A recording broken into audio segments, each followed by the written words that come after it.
Okay, so insert object versus hyperlink. So ano po ba yung pinagkaiba ng insert object versus hyperlink?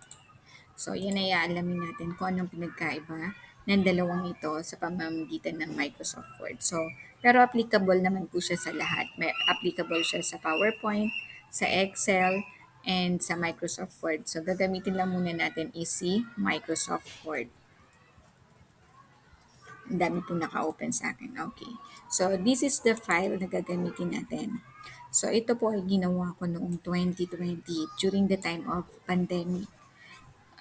Ito ay compilation ng lahat ng school forms ng San Roque 2 Elementary School. So, dito po makikita ninyo, um, delete natin to, tanggalin natin si hyperlink. So, ayan po lahat ng forms ko. Mula 2020, actually 2019 pa pala ako nag-start hanggang current ng 2024. So, updated yan ng 2024. So, lahat po ng ginawa ko and lahat po ng in-issue ni DepEd na school forms ay naandito po mga letterhead, yung mga reports na kailangan natin ipasa from time to time, pati yung from CSC na mga leave forms, locator slips, so naandyan po yan lahat. So, paano po ba ito ginagawa and bakit ganito? Okay. So, eto po, kaya siya naandyan, insert object ang ginamit ko dito para pag-click mo, halimbawa, kailangan mo yung observation notes, click mo lang siya, lalabas na si observation notes. So, ano yung pinagkaiba naman nito sa hyperlink? So, for example, itong DepEd or itong observation notes, lalagyan natin kunwari ng hyperlink or ng link. So, ililink natin siya dito sa attendance, kunwari. Kunwari lang po ha. Then, click OK. So, pag kinlik natin to, so sabi niya, hawakan mo si control, then click the link. Yun. So, lalabas na yung attendance. So, nakita nyo dito sa taas, ang title niya is attendance. So, ito si attendance. So, close natin. Then, i-insert naman natin si attendance dito as object. So, paano naman to? Ito tayo sa insert object.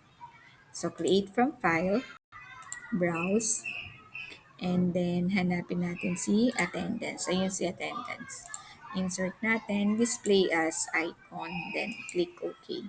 So, ayun na po si attendance. Pumasok na doon si attendance. So, ano yung difference nilang dalawa? So, for example, punta tayo sa folder. Ito po yung folder. So, ito si attendance. Si attendance, i-move natin. Lalagay natin sa loob ng instructional materials. So, lagay natin siya dyan. So, balik tayo doon. So, wala na si attendance. So, balik tayo doon sa summary of school forms. Click natin si hyperlink. So, pag kinlik mo si hyperlink, cannot open the specified file. Bakit? Kasi nga, nilipat na natin si attendance ng location. So, tingnan naman natin itong in-insert natin na object. So, pag dinouble click mo, ayan pa rin si attendance. Kasama pa rin siya, document in summary of school forms na ang nakalagay sa kanya. Pero siya pa rin yung attendance. So, try natin ulit. Ibalik si attendance. Balik natin si attendance. Ayan. Balik tayo dito, tapos double click, ayan na siya. So makikita nyo yung title niya is attendance lang, di ba po? So that is the difference between hyperlink and insert object. So applicable po siya sa Excel.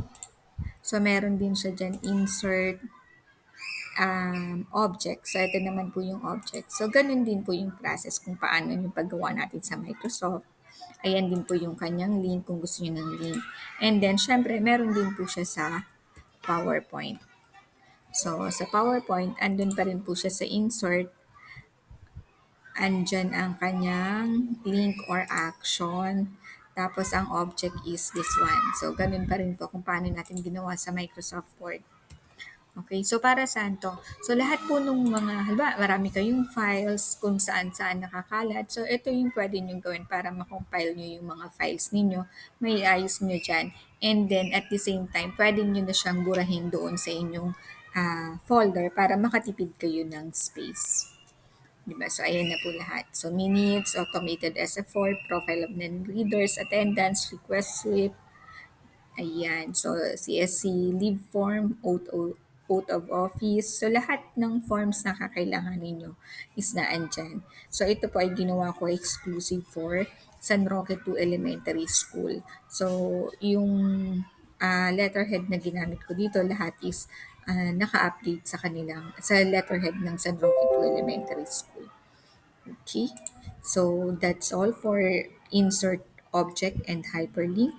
And thank you.